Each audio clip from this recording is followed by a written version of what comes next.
আসসালামু আলাইকুম রহমতুল্লাহি ওবরাকাতুহ। সম্মানিত ভাই এবং বোনেরা, দেখতে দেখতে রমজানের 20টি রোজা ইতিমধ্যে শেষ হয়ে গেল। মনে হচ্ছে যেন সেই দিন আমরা রমজানের চাঁদ দেখলাম, তাই না? আর আজ রমজানের 2/3 অলরেডি চলে গেল। একবার নিজের কাছে প্রশ্ন করুন তো, এই 20 দিনে আমরা নিজেদেরকে কতটা বদলাতে পেরেছি? আমাদের নামাজ কি আগের চেয়ে বেড়েছে? কোরআন তিলাওয়াত কি নিয়মিত হচ্ছে?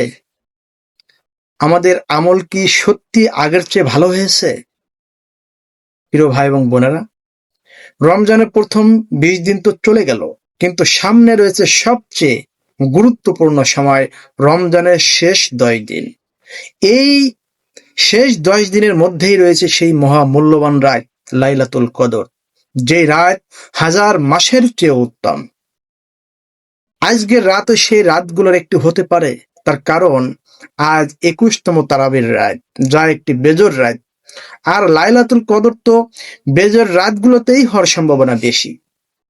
তাই রমজানের শেষের এই রাতগুলো খুবই মূল্যবান।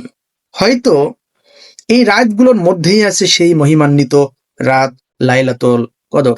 এই রাতে একটি ছোট্ট কিন্তু অত্যন্ত গুরুত্বপূর্ণ দোয়া পড়তে বলেছেন আমাদের প্রিয় নবী মুহাম্মদ সাল্লাল্লাহু আলাইহি ওয়াসাল্লাম। দোয়াটি হলো, আল্লাহুম্মা ইন্নাকা আফউন তুহিব্বুল আফওয়া ফা'ফু আন্নী।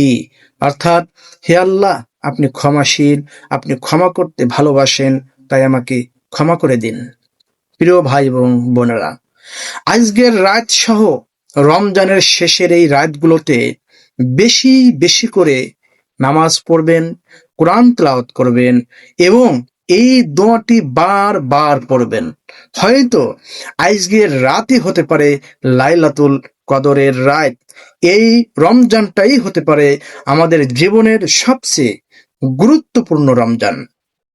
আল্লাহ যেন আমাদের সবাইকে রমজানের বাকি দিনগুলো সুন্দরভাবে কাটানোর তৌফিক দেন, আমিন।